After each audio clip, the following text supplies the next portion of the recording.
All right, I got this old generator that I'm trying to marry to this diesel Chinese engine that I bought. And I took the face of the generator off and it mounts straight to the engine just fine. But this is a 20mm shaft and it is straight splined with a keyway. And the generator uses a tapered shaft, and then this bolt runs from the other side of the stator through, and then is supposed to cinch the stator tight to the engine that way. So I've got to take measurements to figure out what the taper is. I'll machine out my shaft, so to speak, and then I'm going to drill the middle of it out for this so that it just fits over. And I don't know how I'm going to get the keyway cut in, but I'll figure it out. All right, so that's how deep we've got to go down inside the shaft. This is the diameter of the shaft at the very bottom of the hole. This is how far you go down the hole before the diameter starts to taper. This is the diameter of the hole at the top. All right, so I machined the tapered shaft I'm going to use. Now I need to drill a hole through it large enough for my bolts to run through to hold the stator on, and then I'll have to cut the end off and machine the 20mm hole in the one end so that I can slip it over my crankshaft. It doesn't quite fit in the hole. I'm going to have to file it down just a little bit. It's probably got like a 5/1000 interference right now. And then we got to finish boring the inside out to that 20mm so that it can slip inside. And yeah.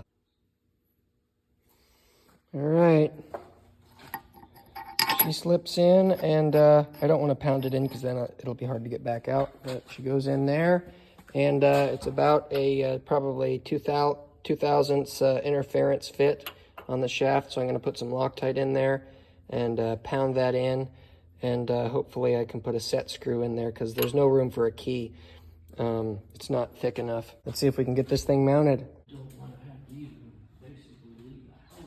All right, I installed the rotor, and I just slipped the stator on and snugged the bolts up a little bit. I hope it doesn't blow up. Okay, so I mounted my generator, and it was funny because I put this thing together, and the first time I started it up, I was getting like 2 volts. I'm supposed to be getting 125. And so I was like, crap, I just put this thing together with a bad generator. Well, I found a YouTube video online that said the generator retains energy in the coils, and if it sits for too long, sometimes it'll lose that energy, kind of like a bad battery. And your generator won't work. What they recommended was you just plug in a drill to it with your generator running. You pull the trigger on the drill, but then you spin the drill backwards for, I don't know, a few seconds as fast as you can, and it will backfeed power, and it will excite the magnets. I thought that sounds ridiculous, but I'll try it anyways. It worked. It worked like a charm. I didn't use a drill. I used a cutoff grinder, but I hooked it up, and I had a battery powered drill with a socket that I just pressed up against it and pulled the trigger to spin it backwards. And you have to make sure the trigger's locked on the grinder. The moment I did that, it kicked in. So the generator runs great. We got 240 volts on the one side and then 125 volts on the other.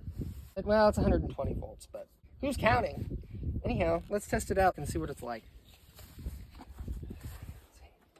Pull it up to top dead, push down the decompression lever, make sure your fuel's up, and then pull the cord.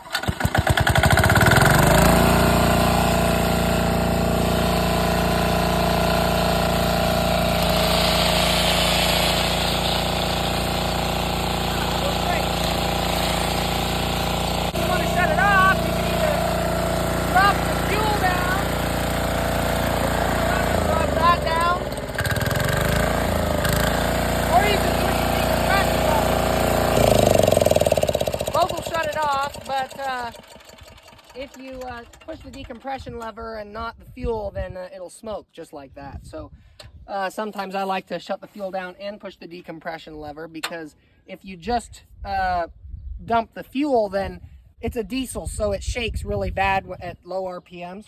And as it's coming down to a stop, it shakes really bad and just about flips itself over if you don't have the decompression pushed in.